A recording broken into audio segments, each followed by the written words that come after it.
You're listening to the Daily Sales Tips Podcast, and I'm your host, Scott Ingram. Today, Jason Bay, co-founder and chief revenue officer at Blissful Prospecting, is back, and this is likely the beginning of regular appearances from Jason.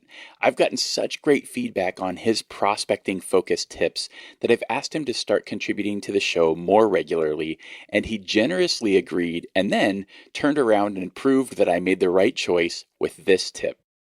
One of the biggest challenges we have just, in today's day and age, and let alone selling and prospecting, is there's just so much information out there that it makes it really difficult to find out what it is that you should actually do. And specifically with prospecting, one of the biggest challenges that we experience just in our work with clients and in training sales teams on how to do this better is everything out there is very tactic based. And it's very easy to get into, hey, what should this email say? How short should it be? What tools should you use? Should you do multi-channel? Is the phone better than email?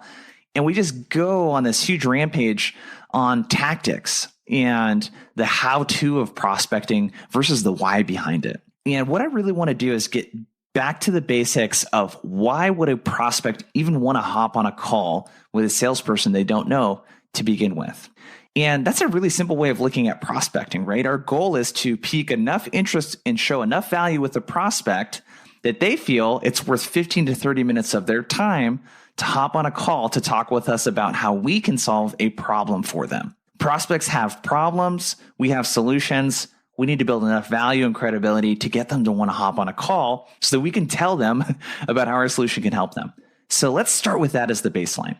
So to begin with here, if you're not leading with a challenge or a problem that you solve, and many of us don't, I'm guilty of it. When we started prospecting, we'd say things like, hey, our service can help you fill your sales pipeline. We would love to chat with you. We can set appointments for you, fill up your sales pipeline so you can hit your revenue goals.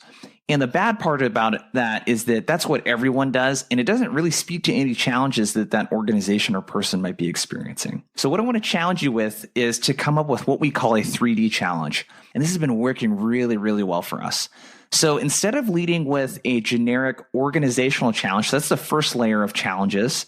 So for example, we work with nonprofits, and one thing nonprofits, most of them need to do is corporate development. So they need to find corporations versus individuals that can support their mission and give them donations. So when we were cold emailing these people, oftentimes what we'd say is, hey, we notice a lot of nonprofits have challenges hitting their fundraising targets and connecting with corporate partners that align with their mission.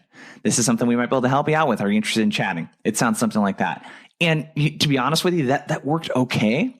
But when we really started to get traction, we went that second layer deeper, which is the persona, and really wanted to speak more to what are the individual's challenges that we're reaching out to. What is the chief development officer in this case, what challenges, is this person experiencing where that we might be able to help them with? So what we started hearing, because we would ask them these questions in sales calls, is they would share stuff like, it's challenging to get new money and partners when we're trying to juggle existing partners. We don't have time and I'm spread too thin. So what we started pointing out in emails that worked really effectively is if we were sending an email to a chief development officer, it'd be saying, hey, so-and-so, I was reaching out because a lot of chief development officers are telling us that one of the most challenging parts about their job is juggling getting new money and then finding new partners. Because we have existing partners to work with and we just don't have the time and we're spread way too thin. That worked extremely well. And where we even started to see more success was when we could add a third component to make it 3D. So a when component, a situational challenge. We call these sticky situations. So a situation where a prospect is experiencing that challenge. And here's what you can do, and here's how that might sound. So instead of going, hey, after you're basically being spread too thin, let's call out an instance in when that happens. So we said, hey, one of the big challenges that chief development officers sharing with us is that when they go to put together their target list of partners that they're going to go after at the beginning of the month, they don't have enough time to dig through the data and find out who the decision maker is and carefully craft an email to send to them. And that's what's worked the best. So if you can get down to not only organization challenges, but specifically the persona and what they're experiencing, and then dig a layer deeper, and you might have to ask them, You might have to call past clients and ask them about the situational challenges that they had in relation to your product or service to get that.